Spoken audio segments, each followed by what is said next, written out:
unfortunately, when you're a cancer patient and you go to hospital coughing up blood, they're just like, well, you're a cancer patient. This lady, bless her, was like, oh, when do you need a wedding dress for? And I was like, tomorrow. Pulled this dress out of the back of the shop and was like, take it. I don't want anything for it. Just have it. She was so lovely. Hi, hello, how are you? And welcome to today's episode of the award-winning podcast, Crying in the DMs. I'm your host, Sara McCarthy, and I'm joined today by Isabel, fitness trainer, coach, and the original Grief Bunny. Yeah. Yeah, that's one way to say it. Yeah. I followed Isabel's journey for a little while and was just blown away by how easy you made grief look. Oh, thank you. And I know it probably wasn't, which we're going to get into, but when you lose someone young, BTW for anyone watching, Isabel lost her partner very young. Yeah, I think grief's always been part of my life, unfortunately, in a strange way. I mean, I lost my dad when I was 5 to a brain tumour, and then Bailey, my husband, passed away when I was 19, so I was still very much a baby. Thank God for my mum. She was just my rock in that time. We were so close. But yeah, it was tough, really tough. I just think the way you handled it, the way you seem like you handled it externally, and of course, as I say, we'll dig underneath it, but when you're so young and you lose your husband, there's got to be so many connotations that people don't really understand. There's so many misconceptions. You know, are you going to remarry? Can you find love again? Are you allowed to find love again? When you're grieving, people always have something to say about your grief. You're not grieving correctly. You're not grieving properly. And it's like, how does one grieve the loss of someone they thought they'd spend forever with? Yeah, honestly, like no matter what people said to me, it was never the right thing to say. No. Because I think at that time, like you just said, people say, oh, well, you're only young, you'll find someone again. Whatever anyone told me about my future that was going to happen, it was never good enough. Your future had gone in a box. Yeah, whatever it could have possibly been, I did not want it. Yeah. It wasn't good enough. And like I say, there's so much pressure externally, and it wasn't like people were doing that intentionally. I always had in my heart, I was never the victim, like Bailey was the victim. Like he was the one that went through the cancer, he was the one that went through the treatment, the pain, and he was the one that lost his life. But it felt like I lost mine. There was a lot of external pressure of the right way to grieve. Like you say, there's just not. There's not a right way to grieve. No, I tried to do it the right way from the start. That didn't work. I was so young. I don't think the people around me at the time could see my friends, for example, like, let's go out for a drink. That just was not the right thing at all. And that just completely sent me the other way. People can only help from their own capacity though, can't they? Yeah. They don't know what to do. They're not trained professionals 9 times out of 10. And so they're like, would you like to go to Primark? Yeah. You know what I mean? Like, It's like, no, I'm going to sit by this grave for the next 48 hours and cry. Let's normalise grieving incorrectly. Yeah, definitely. Do you know what I mean? When we think grieving right, okay, well, we know how the Queen did it. She just wore black for years and years. And then on the other hand, we know how other people do it when they move on in the click of a flash, and there's no right or wrong way to grieve. Yeah. What do you think the hardest part of that initial grief was for you? I think the pressure of trying to do it right. Like, I had this thing where I'd always say it can't all be for nothing. And that was another part of the, not pressure, I don't want to call it pressure, because it was like almost a blessing and a difficult thing to feel, because Bailey was just this amazing, beautiful, loving, encouraging. People found him so inspiring from everything that he went through and how he dealt with his illness, how he dealt with his cancer. And I really wanted to make sure that people didn't forget him and that legacy carried on. But yeah, it was just felt like no matter what, it was just impossible to find the right way to do it. And it is pressure, saying all this can't be for nothing. Yeah. Because it means you're constantly trying to make something when you're already existing from reserves, aren't you? You've got no energy to give and you're still trying to formulate this future that, what does it even look like anymore? Yeah. It felt like the whole world had no colour. Like everything was just grey. You can put a smile on, go clubbing, go drinking with your friends when, they're trying to cheer you up, and it'd always end in tears, disaster, like whatever had happened. Initially, I moved in with my best friend at the time, just for company and for comfort. She just had a baby. So she had 2 children. One of them was 4 and one of them was a newborn. So they were amazing company at the time. I bet they were, yeah. They really were. Such a godsend, bless them both. Just stayed in this house, like trying to ignore the world completely. Then the next day I'd be looking for things I could do to make fundraisers in his legacy and his memory. And then the next season was like trying to occupy myself all the time with my friends, and they were still young as well. So it was like drinking, going out. Doing young people things, yeah. So yeah, it was hard. It was really tough. Tell me about Bailey. There are not enough words to like explain how amazing he was. I mean, he had cancer when we met, so he'd already gone through like his amputation because it started in his femur and his leg. Then he had his chemo, they removed his leg, so he had an above knee amputation. He had a prosthetic leg. His cancer spread to like his lungs, and that's when he found out he was terminal. But it didn't go to his heart and his brain until a lot later down the line.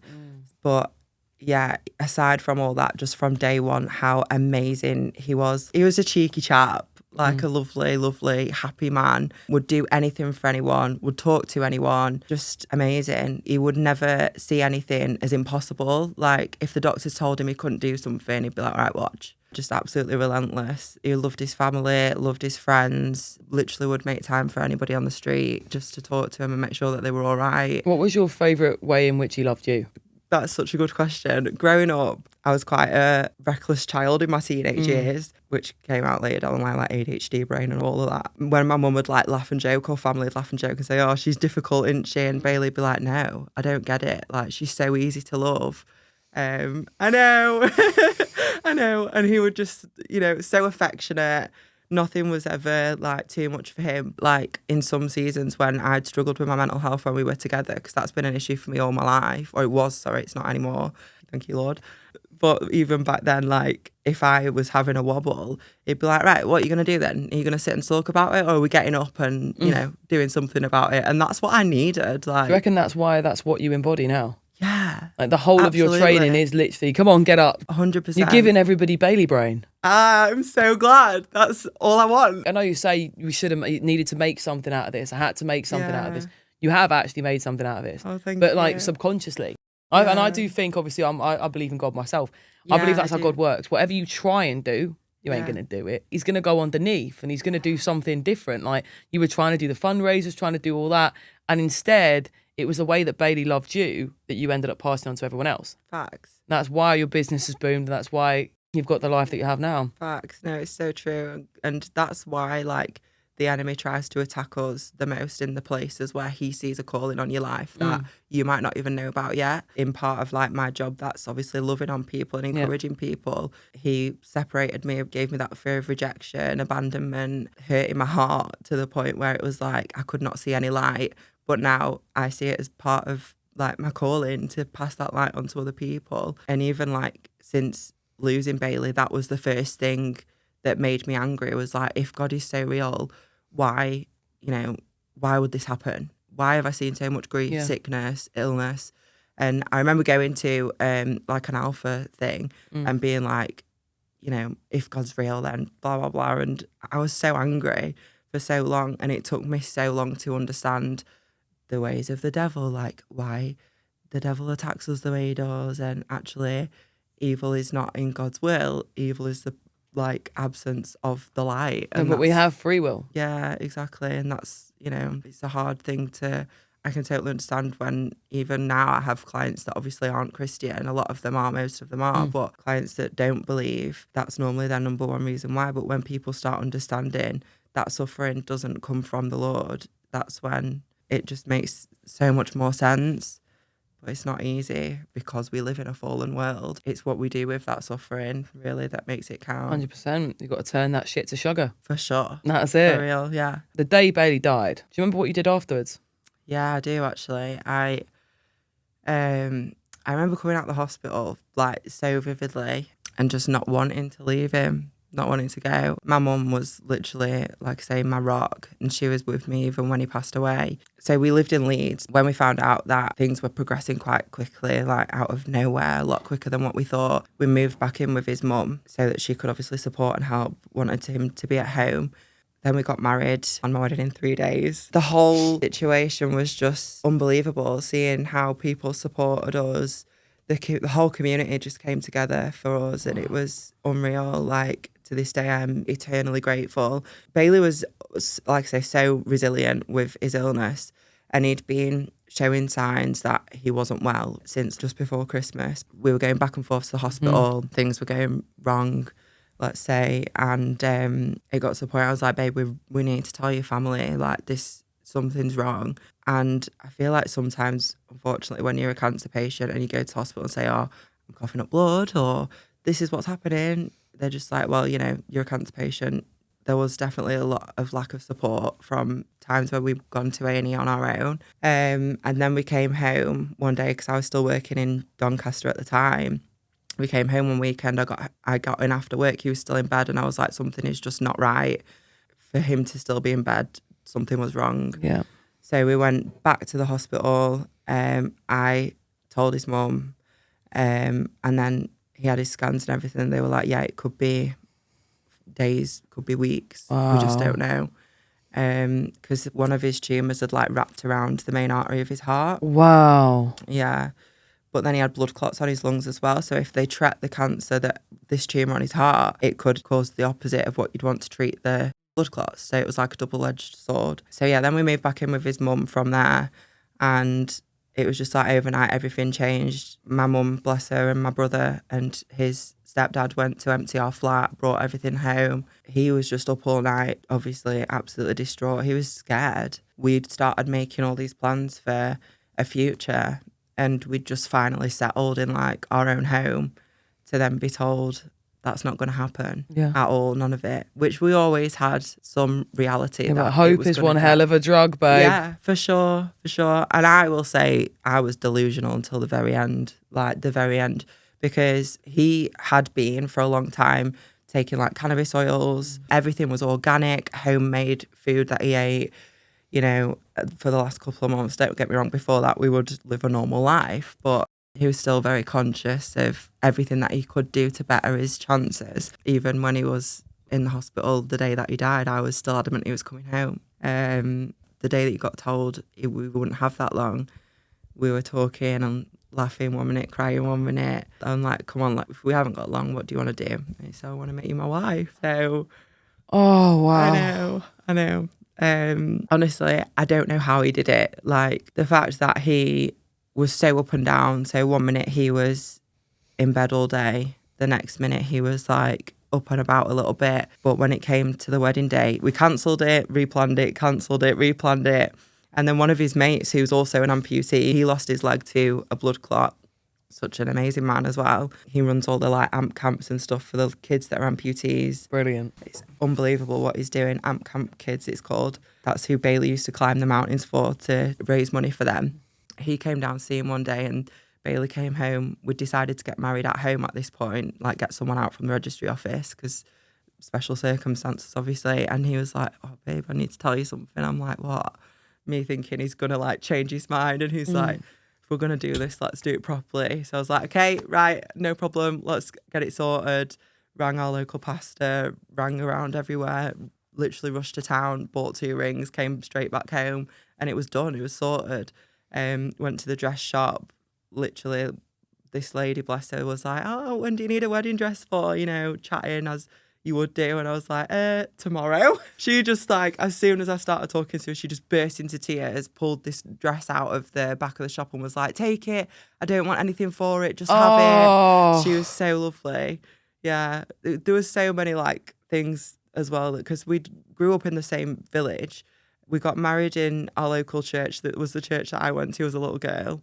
The wedding dress shop that I got my dress from was the shop that I got my prom dress from. Wow. Which is just like, yeah. And it was just such a perfect, beautiful day from start to finish. When the church doors opened, my jaw just dropped, because I had no idea how so many people booked a day off work, you know, last minute. And God bless him, he stood with his leg on all day, and that must have been exhausting for him. Even the place that we had our little reception at, that was called Feast. In the time it was in Hatfield, but now it's in Bawtry. But they did like an afternoon tea for us with like little B and I biscuits. My friend's mum made us a wedding cake. His mum's friend decorated the place with like balloons, and I just could not believe it, the way that people showed up for us at that time. And for a lot of people, that was the last time they got to see him. Wow. But what an amazing, beautiful, happy last memory to have of someone. Absolutely. I'm just so, so grateful. Even the vicar gave us these little handheld crosses, and she said to us that you ever can't find the words to pray, you just hold on to this. Just everything was so special, and he really tried so hard to get through the whole day. I'm just so grateful that we had that. That's amazing. Do you think he would, I don't know how to ask this. Go for it. Do you think he'd want you to move on? Honestly, now he's in his resurrected body. He's with the Lord. We know that. Yes. Before. No. Yeah. And also, like, he was so protective, but in a good way. You know, he wasn't like possessive, but negatively. He was protective. And honestly, like, the conversations that we would have, he didn't want me to move on. He would say, "You're my wife. I don't want anyone else to have you," and things like that. At the time, I was like, no way. I don't need anybody else. I'll be on my own forever. You know, I was happy to do that. And my mum, bless her, she, like I say, we lost her when I was 5. She's never dated anybody else, ever. And I was just like, okay, that's like God's plan for my life too. I'm all right with that. And do you know what? Even to this day, if it was God's plan for my life, I'm so okay with that because I've experienced what real love and covenant marriage, experienced that at such a young age. And don't get me wrong, it was not all sunshine and roses all the time. Obviously, we still had bad days like any normal couple, but he was my one, you know. He was just everything. What was your favourite part of how he loved you? He made me feel like I was easy to love, and just how affectionate he was with me. Anytime he could be sat next to me, he always had a hand on me or something. You know, it was like he was proud to be with me. How do you reckon you embody that yourself now? Because that's it, isn't it? You've got to sort of take the best bits of them and keep it alive. Yeah, just in so many ways. I think feeling confident. Like before Bailey, I really suffered with my mental health so badly. And that's when I at first cried out to the Lord, saying, I need a reason to keep going. I can't do this anymore. And then the next day I met Bailey, funnily enough. So. How did you meet? In a car park. Oh. Oh, he wasn't driving round, was he, in the car park? No. We were just sat in the car park. It was in lockdown at the time. Both just sat in the car eating takeaway. I think I had like Taco Bell or something. Eventually I drove away and he like waved at me, but I knew who he was. Everyone kind of knew who he was because he was like the cool dude, you know. Yeah. He was pretty cool. So yeah, I just like followed him on Instagram, and next thing you know, getting a message. So did you enjoy your dinner in the car? It was amazing, yeah. Not that I spoke to him. I was just very much like... What was your first date? Just walking. We used to just walk the dog. To the Tesco? Literally to the Tesco Express, to the field. That was the date. Yeah. It was never anything mega fancy, to be honest. We weren't really like that. It was just more like the simple things. Grief does make you recognise those little things as well, doesn't it? Way more. We always think about the big, like, extravagant shit we can do when we go on our next holiday, and it's the little things. It really is. Like, life is so made of the small blessings that we all take for granted every day, like having 2 legs. I'll tell you this, right? He was incredibly proud that he could make it up the stairs without his leg on, with a cup of tea without spilling it. Fucking hell. That's a skill. Yeah, that's actually a wow. Proper skill, yeah, honestly. I can't even with 2 legs walk up the stairs without spilling it. My stairs... I've got coffee on this. No, I'm telling you, my stairs have like a trickle effect up them on the grey carpet from every time I go up in the same place with the same coffee. Yeah. Swimming. The doctors told him, you know, you swim around in circles because you don't have 2 legs. He was the best swimmer that I knew. This is what I mean, like the things that we take for granted, like being able to sit and have a conversation. Some people don't even have the words to speak. Some people don't have the ears to hear. They don't have the ability to get up and walk. They can't even brush their own teeth in the morning. Some people can't eat food, enjoy the pleasures of a quick snack, whereas we can go to the fridge, grab whatever we want and just eat it like it's nothing. There are so many things that we take for granted. The blessings are in the small things for everything that we do. I had one of those moments yesterday. A little, a small thing moment. So my little girl, she's not very well at the minute. Aww. Little Phil, bless her. And she's coughing and coughing and coughing and making herself be sick. Oh. So it was stupid o'clock in the morning. I get up and I go into her room and she can't cry properly because she's got like a chest infection thing going. And she goes, sounds a little bit like Scary Movie-esque. Yeah, you know what I mean? Oh, bless her. So I go in her room and I thought, I'm not going back downstairs. I'll just sit on the floor with her. Yeah. So I'm sat on the floor in the room and I'm rocking her. And I look at her and she goes, you know when you think, can't buy that. No. Can't bottle it, can't buy it, can't market it. No. That's just, it's just that, innit? And I was looking at it, I was thinking, you're so pretty. Yeah. You know, like, because you see your kids every day. Yeah. But you don't usually stop to look at them properly. Yeah. And I've recognised that, especially more so with Lucy than I did with Roberto, because that was a very quick with Rob. We were on our own for a long time. So, you know, when you've got a kid on your own, it's just sort of fireball every single day. Whereas I've slowed down a lot more with Lucy. My career's better, God bless. You know, I'm very flexible with what I can do now. And I do all right. So I've got time to sit down and look at her. So when I was just looking at her, I was thinking, you're actually really pretty. You're not just a little baby. You're actually a really pretty little girl. Got lovely eyelashes. Your eyes are gorgeous. And Lucy looks the complete opposite to me. So she's got big blue eyes and blonde hair. I don't know what the fuck happened, mate. The genetics just went, nope. It's like I'm looking at her and she's so different to me. Yeah. And I'm having this moment where I'm remembering looking at Rob, and Rob is like the fucking cut and paste to me. He wouldn't even, there was no bollock involved, right? And I'm looking at Luce and she's so different. And I'm like, wow. And it was that one of those little moments. Then when they got up for breakfast about 2 hours later, I was sat at the table looking at them both, and they're both ramming toast into their mouth. And I'm thinking, you are both so gorgeous. Like, what a beautiful pair of like mammals I've created. And when they look at you like you're their world. Yeah, they don't all they don't that know distress she's feeling, like coughing and poorly, when you're just rocking her and she's smiling at you like she's thinking, I'm all right. Yeah. You know? I'm okay now. I've got mum. Yeah. Even though mum's like, oh, I'm dying for a vape. Do you know what I mean? Like, not fucking slept. I'm seeing 6 of you. Yeah. But they do. They think, oh, you know what? I'm okay now because I've got mum. Yeah. And I see that a lot. Robbie calls me Mummy Fix It. Oh, Right? stop. Whenever anything's broken, I go, what does Mummy do? Fix it. Yeah. Right? He knows me, Mummy Fix It. You can, like you say, you can't put a price on that. You can't. No matter what happens in their life as they grow older, ring mum, everything will be all right. That's it. I don't know what to do, ring mum. That is it, yeah. And he brings me the most pointless broken things from across the house. Yeah. Shit that he brought me one of those stupid little marshmallow things the other day, you know, that look like dumplings. No. It's off fucking TikTok things. shop, yeah. Yeah. And it's burst. Oh. And it's all everywhere. And he goes, Mummy, fix it. How, sir?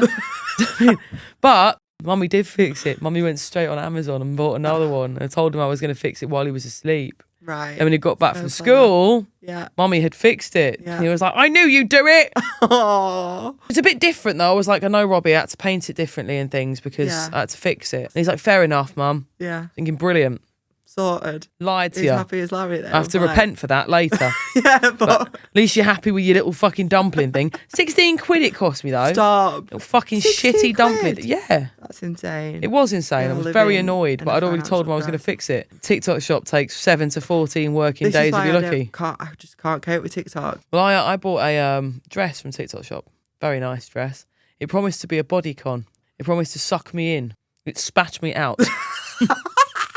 I was very annoyed. I put it on and it had like hanging fat and hanging fat. No. You know where it's it's got the built-in tits. Yeah. And then you've got 4 tits. Sucky in bits Yeah. that don't sucky in. They don't. No. And I was looking at myself in the mirror thinking, See? you do not look like that girl on the TikTok shop. That is very different. And then I gave it to my little cousin. I was like, do you want this dress? And she put it on and she's the tiny little whippet. And she was like, the fuck is wrong with this dress? Yeah. It's like, I'm so glad you've It's said not just that. me. Like now it's a shared experience. I can talk about it. Yeah. I need to put my feet on the table. I'm so sorry. Go Feel free for to put it. your feet on No, the no, table. you're fine. I've got I did legs yesterday. Were you doing a gym date today? Yeah. Love that. Yeah, that's all I can do now. I'm on prep. That's true. That's literally like all I can do is gym and coffee. I'm a cheap date right now, which is good. Do you reckon you're into this bodybuilder now to build that strength, to build that resilience? Yeah, absolutely. I just think the first time I did a bodybuilding prep, I did not expect it to do what it did for me. Spiritually, physically, mentally, all of it. What did it do? Just, I was so close to the Lord. Every morning when your alarm goes off, you know, stupid o'clock, you have to do fasted cardio. You can't eat until you've done however many calories on the Stairmaster or whatever, and you like stood at the bottom of it half asleep, praying for strength before you get on it. Just like the routine of it all, the discipline, how far it actually stretched me. But because of that, I had to rely on the Lord. It did really challenge me, and obviously in a lot of ways it does all of us, but it rewarded me so much. Not for the trophies, they don't matter. They don't mean anything at all. They really don't. But who I became through the process, just in leaning on the Lord for strength, in showing up every day, doing the things that you don't want to do when it feels like it's so far away. It's so rewarding. Is there anything else you do that makes you feel close to the Lord? And that's in the little things for me, I think. Like, church is obviously everywhere. This could be church. You know, we're talking about Jesus right now. Amen. Actually, little things like getting up and being able to thank the Lord that you can have a cup of coffee. Anytime I'm in the gym, I like to listen to the word when I'm training. we know faith comes by hearing. So if I'm hearing the word of God while I'm training, that's strengthening my spirit. Go hard to gospel music. Yeah. I've got a little home gym, right? That's amazing. And I was doing my leg press that I've built myself. Pretty Built sick. it yourself? Built it myself without the instructions as well. I lost them. I could never. Yeah, it was sick. And I had 120 on it. Wow. It's quite good for me. That's amazing. It's quite good for me, right? That is solid. Yeah, I'm fucking dead hard. Anyway. And I had holy, yes. And I was like, cha, cha, and then I got off it, and that's why I'm in pain today. Yeah, that's why I had to leg it up them stairs before my body realised you're going on the stairs. Do you know what I mean? Because I got off it, and I was laying in bed last night, and I kept getting little twinges. Thought, what have you done? Yeah, but it was because of that song. Yeah. And I was like doing like some squatting in the meantime. Not squatting, what do you call it? Where you pull your legs into your chest. Anyway, whatever that was. Yeah. Did something anyway. I'll get my legs off the leg press because bear in mind it's an up one. Oh, not like a lay down one? No. Basically a fucking torture device. Get this picture up. That looks horrendous. Heavy in it. Look all my weights on it. Yeah, sick. 20 kilo. Yeah, it's pretty sick. That's mental. I know, sick that in it. You're a strong lady. That's insane. I'm training to kill my exes. I decided I need to be able to leg press and bench my ex's weight. So I started with the skinniest one. And I'm just going up and up and up. And by the time I can bench press the last one, they all better watch out. How big was he? He's big boy. Big boy. He's a big boy. He's a big boy. You're going to need a couple more plates on that leg I'm going to need a couple more leg presses to do that, geezer. But I'm telling you, one day I'm going to press his weight and then I'm going to... I'm joking, I'm not doing that. I think it's mad because when you train, you do get that discipline. Yeah. But do you not reckon you become less arsed about everything else? Absolutely. Yeah. It's funny, you say, you know, like you're listening to worship music and you get that fire of the Holy Spirit and the Lord just strengthens you. I get that and it's so understandable. I had a client message me a couple of weeks ago and she was like, normally when I'm warming up I do like interval runs. Today I had my worship music on and she was like, I kid you not, the Holy Spirit just like completely fell on me. I sprinted for a full like however long. You can, it's wild. And she was like, I couldn't believe that I did that, but I know that it was the Lord. And it's like, mate, I had a 10 kg plate, right, held up like this on a treadmill running for 15 minutes. Stop. I swear to you, right? And I was absolutely fucked, don't get me wrong. But I was watching the timer go up and I was thinking, you know what? I'm getting to 15 minutes. I'm getting to 15 minutes. Fuck it. Yeah. And then when I was like, oh, my arms were like absolute. I dropped it on the floor and it fucking bounced. Oh, like my I was like, oh, shit. Yeah. I was going to do the window. But it was fucking sick. And I got off, went back in the front room. And my mate was in the front room and she's like, what have you just been doing? Because she must have been able to hear me going, for 15 minutes. And she was like, I tried looking through the window. What the fuck were you doing? And I was like, I was training my endurance. And she was like, right, well, the pasta bake's going to burn. So basically, I'd gone, we were making pasta bake. I only use organic stuff anyway. Everything's organic. And but I was like, you know what? I've already had carbs this morning. I'm going to go for a run first. So I was going to do 15 minutes while it was going to cook anyway. Yeah. But obviously, I'd turned that up well high. And then I'd done 5 minutes running and then thought, I'm going to start this again and grab this fucking weight plate. Yeah, that's insane. So I'd literally burnt the pasta bake near enough That's doing crazy. it, which is actually very irritating because I was starving after doing it to cook more broccoli, which is never a good substitute. No. Bad. Well, it wasn't like burnt all the way through. No. But for some reason it had cooked very charcoal, very soggy. There was like no in between. How do you get both? I've got 2 fucking ovens and I still can't use them. I'm telling you, it's the wildest thing. I bought this house because of the kitchen. Oh, wow, yeah. And I fucked the kitchen. Why? I've broke one oven. So one of the ovens is like the fire of hell. And the other oven is like slightly warm oven.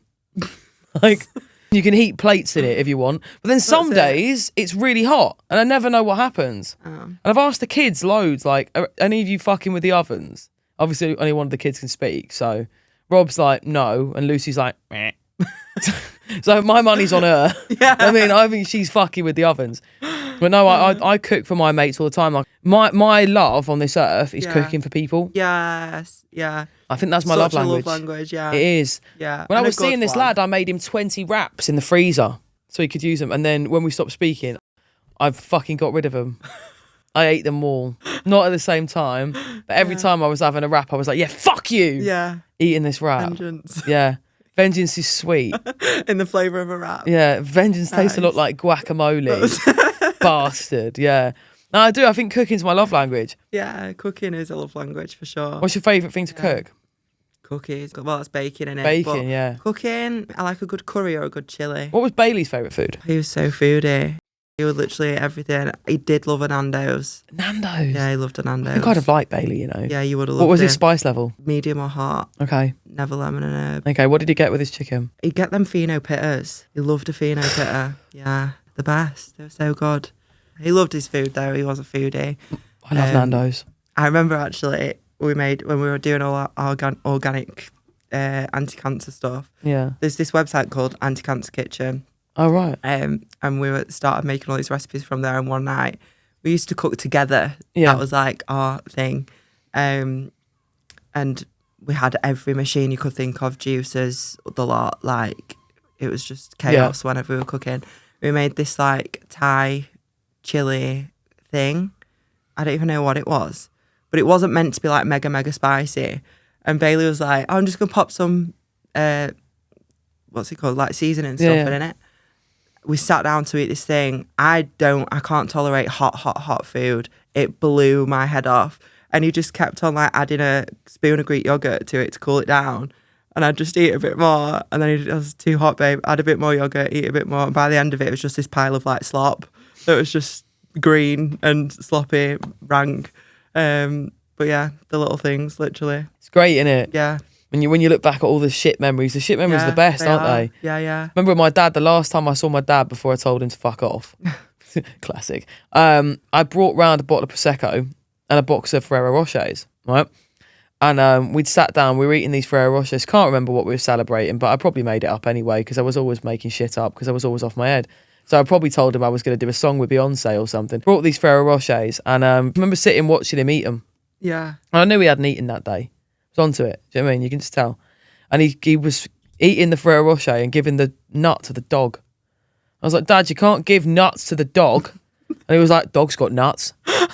And we just laughed about it. Do you know what I mean? Yeah. And that was it. And then he walked me back to the train station. Yeah. And he was like, I love you, baby. Oh. I was like, love you too.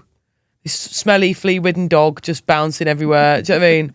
Oh, and you think it's the little things you remember about people, innit? When someone dies, people, they try and like, I hate saying it like this, they try and like evangelise them a bit. Yeah. And I think you got to love the person they were, bones and all. Yeah, you do. Everything. We had the beautiful, beautiful love story that was a huge blessing, but we still had like a normal relationship. What's the worst fight you've had?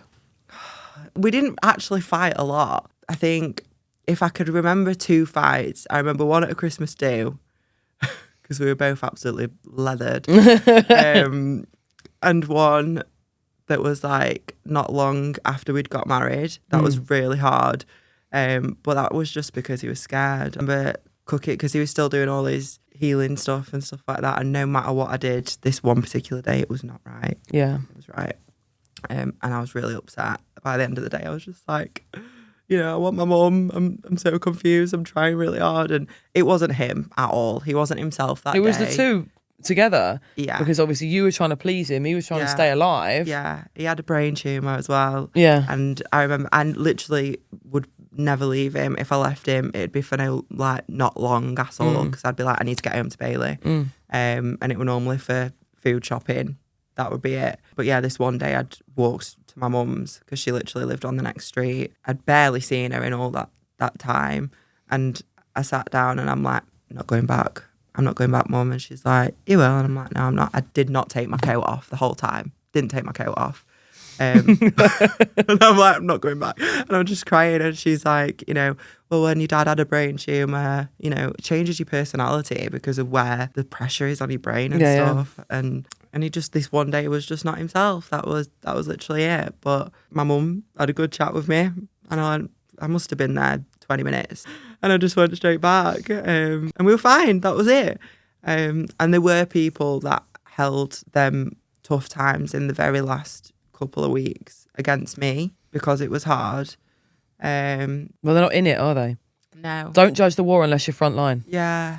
And I don't think I had that much grace. There's no graceful way to watch your partner die. No. Do you know what I mean? No, there's not at all. That's a valid crash out if ever I've heard one. Do you know what I mean? You're 19 years old. Yeah. You're caring for this person. Yeah. You're juicing to the edge of the earth to try and keep them alive. And they've got a disease that means they're getting angrier. Before this person that you love dies, the version of them you knew is dying in front of you. You had every right to crash out, mate. Oh, I appreciate that. Every I'd have done right. anything for him, and it does not take like the wisest man in the world to look at me and Bailey together and see that we absolutely adored each other. Like, it was special. But at the end of the day, it only needed me and him to know that, and I know that now. Sometimes we wear our shame on our sleeve, Yeah. and sometimes we need to just say, yeah, we were fighting. One of us was dying. Yeah. You're allowed to be a bitch as well, right? Yeah. That's just because someone's ill doesn't mean you're not allowed to be a bitch. No. They're ill, but that's still your partner. Yeah. Right? Yeah. If my partner tomorrow got seriously ill, Yeah. if he pissed me off, I would still be inclined to call a cunt a cunt. I might think a bit more before I do it. Yeah. But that isn't saying that I'm not going to do it, because you're still my partner. We're still having the same rows. Yeah. And that's what love is, isn't it? Like, you still love someone through them things. Oh, you love them through everything. Yeah. Yeah. And his mum, bless her, obviously, because we were living in her house as well. If I was like getting upset or frustrated and things, I could just have a chin wag with her and she'd be like, oh, just, we'll be all right. Just get on with it, ignore him. Your partner is the person that's going to annoy you most on this earth, because they have the biggest vested interest in you being the best version of yourself. Always. So they're going to always pull you up on shit. Even if you don't want to be pulled up on shit. I don't like personally being pulled up on shit. I definitely do now. I still don't. I don't. Yeah, I'm incredibly self-aware. So if someone pulls me up on something that I'm not aware of, I take it as like a personal insult. Yeah, I can understand that. Yeah, so I'm not very good at that. I think with me and Bailey, we were quite blessed because we were so young, and I think we had a very much prolonged honeymoon phase initially, and it wasn't like hard until it became real. Do you know what I mean? So we didn't argue, we didn't, like, there was none of that for so long. It was just very much fairy tale love story until things got real. And that's when it challenged us both. Then it was very much like normal, everyday stuff. You get used to everything though, don't you? Yeah. Humans can just adapt. Yeah, we do. That's the other thing. If you're with someone and you're not healed, oh yeah, you're going to know about it. You're very quickly going to know about you're it, gonna aren't know. you? Like, yeah, so quickly. And I mean, I have a new partner now. And, I said to you before, it's a long story. This was why, because we started dating and it was only 2 years after Bailey died. And I just was not ready. But bless him, Dan is just amazing. Like, he's so understanding. I was like, I really need to give this a go. Like, I need to give it a chance. And I think because it was too much too soon, like, it felt very real. I just freaked out and was like crying all the time, looking for arguments in everything. And I will avoid confrontation at all costs. Yeah, I don't like it. But when it's at the front of your mind, something's got to go wrong, something's got to go wrong, something's got to go wrong. Yeah. I was just waiting for the tragedies to happen. And in the end, I was just like, I need to leave you because I'm going to absolutely wreck you if I don't. Yeah. And it broke my heart. It absolutely broke my heart. And that's when, again, like, I just completely ended up dating this guy that was just not very nice. Loser. Underneath, really nice guy. The front that gets put on the top, just not good. Like, no need for it. Some layers that need to come off that the Lord needs to unpick that I cannot heal. Yeah. But then, onions have layers. Yeah. Yeah, so does chlamydia. That's a new one. I've never heard that one. Yeah, I like it. Oh, I like it. Yeah, some on my table. Oh, you've got cooler shoes than me as well. Oh, they're battered. But I'm a cheapskate and I won't buy new ones. Fair enough. I wouldn't either. I tied my skirt together with string. I think the most important thing when you get into a new relationship is knowing where you're a bit fucked. Yeah. Because no one's perfect. No. No one. Definitely No not. one. No. What's your biggest toxic trait? All I can think is like, Jesus. I think my biggest one now is condemning myself. Yeah. For things. I can be incredibly hard on myself. And that's something that the Lord's definitely worked out in me and continuing to this year. I think before, oh my days, I was actually horrendous. I don't even know how Bailey loved me the way he did then, because like from childhood trauma, like losing my dad, having attachment issues, because then I was seeking in men all the time. Then I was like, party animal in uni, hated my life, couldn't see a way out. It was like that was who I was all the bad things that I'd been doing had become my identity. Yeah. And that's what gets attached to your own label on yourself, doesn't it? Yeah, 100%. Yeah, and then literally met him and everything changed. It's crazy, isn't it? How one person can just change your whole life. Yeah. But I think we forget as well, we are one person. Yeah. We are continuously changing our own life. Man, yeah. And everyone else. Yeah, like, everyone else is. I love how people. you can just say hello to someone and change the whole day. Yeah. That's what's good about social media. Yeah. Even though social media is quite literally the devil's playground, it is good because you connect with people without even realising it. I saw a girl the other day on my homepage. It was like, I would absolutely cry if you shared this. I'm writing my own music. And it had like 1.3 million reverse things. And I thought, 1.3 million people. I thought, fuck it. I didn't even listen to it. I just went like that. Yeah. So loads of people probably did that. Yeah. Do you know what I mean? Yeah. And it's like, you know what? This could be used so well. Yeah. We do see the other side of social media, sadly. But there's always going to be that in everything. What's your favourite thing about Dan? Oh, do you know what? I could list a reel off. I think definitely how understanding he is. I mean, he's only 26. I'm only 24. To be in this situation where he knows that I'm always going to adore Bailey the same day, yesterday, today, and tomorrow, forever. I'm never gonna stop loving him. He understands, but he knows that Bailey is my past. The Lord had to work things out in me for me to be able to be like, okay, now Jesus is my husband, go through all that healing, and then to be with somebody new and be like, okay, that's my past, this is my future. You know, and obviously we're not married yet, so things are still different. How long have you been with him? But we were together before for a year, split up for a year. We've been back together for the last 5 months. So it's not long. Not long at all. What's things different this time? Literally just my relationship with the Lord. He couldn't believe it when we met again. He was just like, you're like a different person. I don't understand at all. But in that time that we'd split up, obviously I was with this other guy at the time, but I just went to church one day. I had this huge supernatural encounter with God. Tell me about it. Yeah, so I went to a women's ministry event it's now called One Heart. Amazing thing. And this guy came and was talking about his testimony and was sharing how the Lord had healed him from cancer. Right. But that felt fucking like a sting in the cheek, I was didn't just it? at the back of the church, like sobbing, like I should have prayed harder. Like I didn't pray hard enough. No. Yeah.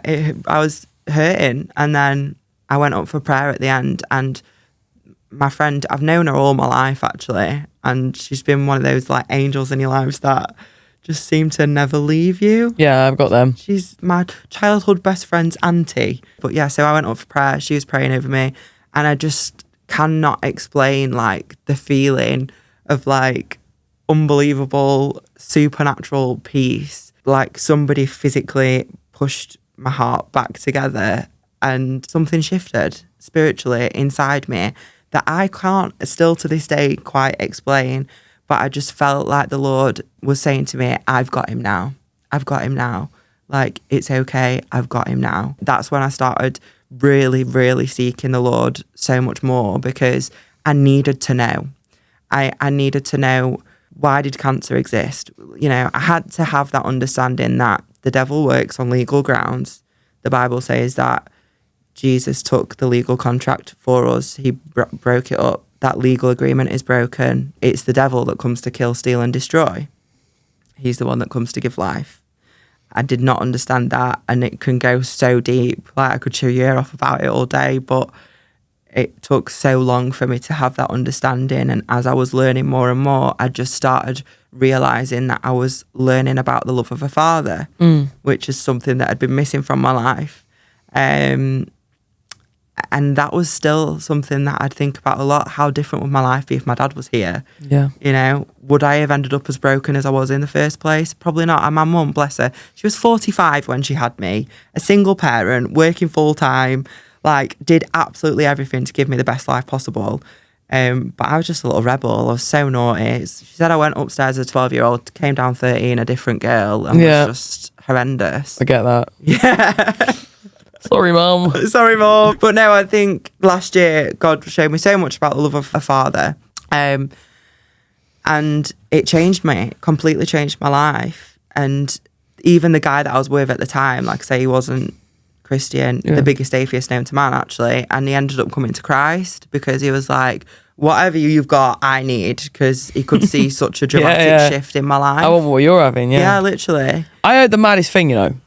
So I asked one of my mates, right, why the fuck does shit things happen? Right? Because I genuinely wanted to know. I was irritated by something. Don't remember what. About 85 things irritate me a day. Don't keep chat, right? And he said to me, that's the devil. Yeah. And I said to him, well, why is the devil allowed to do all that shit then? Yeah. And he went, well, he's not allowed, Sara. But he does get granted permission. Yes. I said, what do you mean? He went, you know the devil's a fallen angel. I said, what do you mean? He said, the devil is a fallen angel. Like every other angel, he has to go to Jesus for permission. Yeah. He has to go to God for permission. Yeah. Before he's allowed to do something. Yeah. I said, so you're telling me God gives the devil permission to do stupid shit, like heinous shit? He's like, yeah. And I'm like, why? He's like, because God knows he's got you covered anyway. So he lets him do it. He'll let him drag you more towards addiction because he knows you're coming out the other side. Yeah. He'll let him drag you towards adultery because he knows you're not going to do it again. Yeah. Right? We're going to learn from it. Everything that God lets the devil do, he lets the devil do because he knows what he's doing. Yeah. And I was like, that is an absolute mind fuck. Yeah, it is. So that's what the story of Job is, basically, where there was this man who was the richest man in the land. He had a beautiful family, all like so much money, beautiful wife, kids. You can imagine in modern day, he lived in a big fat mansion in London, had like thousands of companies, businesses, multimillionaire, whatever. And overnight, this is like modern day version, he just lost everything. Like the devil kept going to God and saying, I want to test him. You know, he's your most faithful servant, but he won't stay faithful if I take this, that and the other. So he lost his health, he lost his kids, he lost his wife. And then there's so many chapters throughout the whole of Job. And when the Lord was leading me to read it at the time, I was like, no, like I hated it because I couldn't understand why it was so sad. And then right at the end, God says he will bless him 10 times more abundantly than what he had before. And he just restores everything. And that is something that God promises us, is that he will always restore. I believe that. What is stolen from us. I fully believe that. Yeah. We know that obviously like sin, when we sin, we open a door that allows the devil in to create strongholds, to torment us. But like you say, Jesus is always the answer. There's nothing that Jesus can't restore us from. No. Because he already won. Like when he went to the cross, he defeated death. So we have that life and we have the access to healing. By his stripes we are healed. What's your favourite prayer? I don't think I have like a prayer that I repeat or anything. I love praying to say thank you. Okay. To the Lord, whatever that is. It'll be different every day. I don't have a favourite prayer. No. I'll just randomly go, okay, thank you very much for that, thank you. But actually, you know what my favourite prayer would be? I've got this one. When I lose something, I ask Archangel Michael. Yeah. So I'll go, Archangel Michael, protecting guide, bring me what I cannot find, and then the thing. And every single time I find it. I swear to fucking God, it has not failed me once. That's amazing. Right? And I used to think it was witchcraft, but it's not. No. Wild, that, innit? Yeah. But I do it all the time. Even this morning, I couldn't find my other phone. I've got 2 phones because one of them has my Facebook logged in and the other one doesn't. I don't know the password, so I've got to keep that phone forever. And I was like, I can't find my other phone. I was kicking off wild. And my little boy went, why don't you ask Michael? Aww. And I was like, Archangel Michael, protecting guide, bring me what I cannot find. And then boom, the phone is there. Aww. And I'm like, wild. But I bet Archangel Michael every day is like, are you taking the piss? Yeah. Look to your right. Again. Do you know what I mean? It's where you left it, you stupid bitch. Because it is literally always like right next to me. But then in my head, I think, I ask the Lord to reveal things to me. And he will do that. He says, if we ask, we'll find.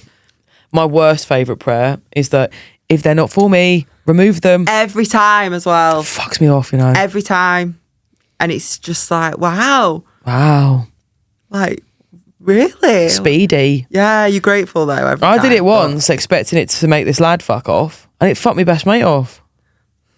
And I was like, that's what I mean. Was not expecting that. No, that's what I mean. Heavy. Yeah, it's heavy. It's wild who it ends up revealing to you that doesn't actually have you back the way you think they do. No, it's wild, isn't it? But yeah. It's like you say about your testimony and everything you've been through is insane. But now, like, sharing your story, and that's why you do what you do, like, to encourage people. But I used to love all that madness. Yeah. Sage in my gaff every day. Oh. Right? balancing crystals in my tits, genuinely believing I could do witchcraft to change and don't get me wrong, I do believe to an extent that shit works, right? Oh yeah. But it shouldn't. No, it's from the wrong Leave source. it alone. Comes with consequences. I'll tell you right, about 7 years ago, I had a boyfriend, right, lived in Cambridge. Really, like, gorgeous, posh family, like, stunning house, all the rest of it, right? And his nan couldn't fucking stand me, right? But she was really religious. And there's ones where she was in his, I think it was around Christmas time, but I'm not sure. I was talking to her and I was trying to make conversation with her. Bearing in mind, I was always off my barnet at that point, always drunk. Yeah. To the point where people didn't even know I was off my barnet because it was just my usual personality. Yeah. Like I was just running around chatting shit everywhere. I had about 97 personalities. Anyway, and I could tell this woman could see right through me. So I'm trying to talk to her. I can't remember what I was talking to her about now. And she looked at my crystal, looked back, I was like, I will pray for you. And at the time I was so offended by that. I thought, you cheeky little fucking old bitch. Yeah. And then you look back and you think, that was probably the kindest thing she could have said to me at that point. Like, I was taking the piss out of her grandson. I was running around ruthless. I was an absolute little rat. Like, probably the kindest thing she could have said to me was, I'll pray for you. And I do. Power in prayer. There is, and I think she probably did as well. She would pray him, pray this girl away from my grandson. Do you know anyone else that would have been at that time as well? No one else would have been praying for me. Yeah. No one else. And I just, it was heavy, you know.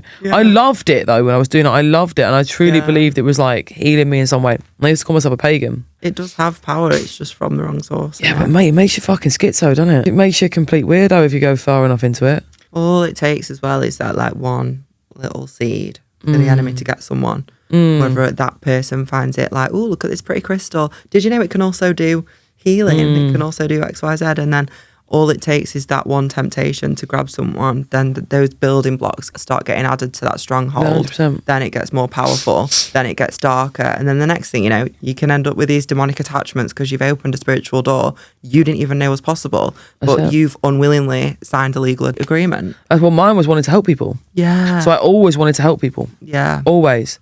And started doing tarot. My nan used to do tarot and my nan's nan did tarot. Wow. Right? And they were really good at it.